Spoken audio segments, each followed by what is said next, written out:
வணக்கம். மீனராசி குரு வக்ர பலன்கள் 2024 முதல் 2025 வரை.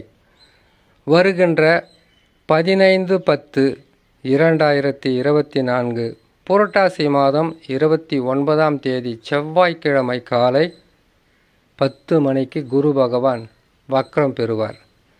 வக்ர நிவர்த்தி என்பது 11/2/2025 தை மாதம் 29ஆம் தேதி செவ்வாய்க்கிழமை காலை 10 மணிக்கு வக்ர நிவர்த்தி பெறுவார்.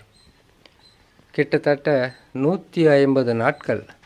இந்த 150 நாட்களில் குரு பகவான் வக்ர கதியில் இருக்கும்போது மீன ராசிக்காரர்களுக்கு இத்தனை மாதமாக இருந்து வந்த பணப்பிரச்சனை, குடும்ப பிரச்சனை, செய்கிற தொழில் பிரச்சனை அனைத்தும் மாற்றம் பெற்று நற்பலன்களை கொடுக்க ஆரம்பித்துவிடும். குரு பகவான் இப்பொழுது இருப்பது 3ஆம் ராசியில். 3ஆம் இடம் என்பது இருக்கும் இடம் தவறாக இருந்தாலும் பார்க்கின்ற பார்வையாகப்பட்டது மிகவும் சிறப்பாக இருக்கும். குரு பார்வைக்கு கோடி நன்மை. ஆனால் இதில் சில மாற்றங்கள் இருக்கும். சனி பகவானோ 7.5 சனி விரயச்சனியில் இருக்கிறார். ஜென்மத்தில் சர்ப கிரகங்கள் என்று சொல்லக்கூடிய ராகு பகவான் ஜென்ம ராசியிலும் கேது பகவான் 7ஆம் இடத்திலும் இருக்கிறார். உறவு சிக்கல்களை கொடுக்கின்ற ஸ்தானமாகப்பட்டது ராகு கேதுக்கள் இருப்பது. உறவு சிக்கல், பல வகையான பிரச்சனைகள், உடலில் எண்ணற்ற பிரச்சனைகளும், தேவையில்லாத குழப்பங்களும், மன ஆறுதல் இல்லாத நிலையை உருவாக்குவதுதான் ராகு கேதுக்கள். ராகு கேதுக்கள் தவறான இடங்களில் இருக்கும்போது வாழ்க்கை என்பது மிகவும் கடினமான போராட்டமாக இருக்கும். இந்த நிலையில் ராகு கேது தவறு. சனி பகவானும் விரய சனியாக இருப்பது தவறு. குரு பகவான் 3ஆம் இடத்தில் ராசி அதிபதி, மீன ராசியினுடைய அதிபதி என்று சொல்லக்கூடிய குரு பகவான் 3ஆம் இடத்தில் மறைவு ஸ்தானத்தில் இருப்பதுதான். ஆனால் இதே குரு பகவான் வக்ரம் பெற்று பின்னோக்கி செல்லும்போது வாழ்க்கையில் மாற்றங்கள் இருக்கும், முன்னேற்றங்கள் இருக்கும். வராத பணம் வந்து சேரும்.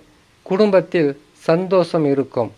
செய்கிற தொழிலில் வளர்ச்சி என்பது மிகவும் அதிகமாகவே இருக்கும். சில மாதங்கள் கஷ்டங்களை அனுபவித்து வந்தாலும் குரு வக்ரத்துக்கு பிறகு இயல்பான நிலைக்கு திரும்ப போகும் மீனராசி. அது மட்டும் இல்லாமல் குரு பகவான் வக்ரம் பெற்று வக்ர நிவர்த்தி அடைவதற்கு 150 நாட்கள் இருக்குது. அதற்கு பிறகு 2 மாதங்களில் பயிற்சி ஆய்வு. பயிற்சி ஆனவுடன் உங்களுக்கு 4ஆம் இடம் என்று சொல்லக்கூடிய சுகஸ்தானத்துக்கு வருவார். அப்பொழுது இப்பொழுது இருக்கின்ற பாதிப்புகள் இருக்காது. காரணம், அவர் பயிற்சி ஆகும் காலங்களில் ராகு கேது பயிற்சியும் இருக்கும். சனி பகவானும் குரு பகவானும் மட்டும்தான் சில கஷ்டங்களை கொடுப்பார்கள். மீனராசிக்காரர்களை பொறுத்த வரையில் வாழ்க்கை என்பது அவர்களுடைய இஷ்டப்படி கஷ்டப்பட்டு அதிகப்படியாக உழைத்து முன்னேற்ற பாதையில் போகும்போது எண்ணற்ற பிரச்சனைகளை அனைவராலையும் அடைவதுதான் மீனராசி. வளரும்போது வளர விட மாட்டாங்க, வாழும்போது வாழ விட மாட்டாங்க. ஆனால் உங்கள் உதவி மட்டும் அவங்களுக்கு வேணும். நடு ராத்திரியாக இருந்தாலும் உங்களை தேடி வந்து உதவின்னு வந்தால் இல்லை என்று சொல்லாமல் முடிந்த அளவுக்கு உதவியை செய்து மற்றவர்களை சந்தோஷப்படுத்துகின்ற ராசி தான் இந்த மீனராசி. இந்த மீனராசிக்காரர்களுக்கு கொடுக்கல் வாங்கலால் பிரச்சனை வரும்.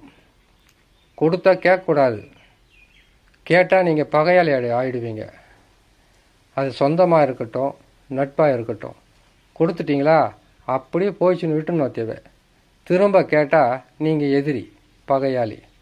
செய்கிற தொழிலில் நீங்கள் உண்டு, உங்கள் வேலை உண்டு. அந்த வேலை வந்து முன்னேற்ற பாதைக்கு எப்படி கொண்டு போகணுமோ அப்படியெல்லாம் உடைச்சி நல்ல நிலையில் போகும்போது எப்படி இருந்த ஆள் இப்படி ஆயிட்டா இருப்பாருன்னு உங்களை பற்றி வைத்தறிச்சலில் பேசுவாங்க.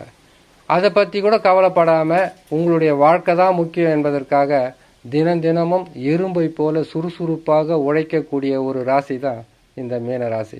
மீன ராசிக்காரங்களுக்கு அதிகப்படியான துன்பங்களை கிரகங்கள் தந்தாலும் இதையெல்லாம் தாங்கி இதை அனுபவ பாடமாக எடுத்துக்கொண்டு வாழ்க்கையில் எப்படி முன்னேற்றத்தை அடைய வேண்டுமோ அந்த வழியில் செல்லுவது தான் மீனராசி.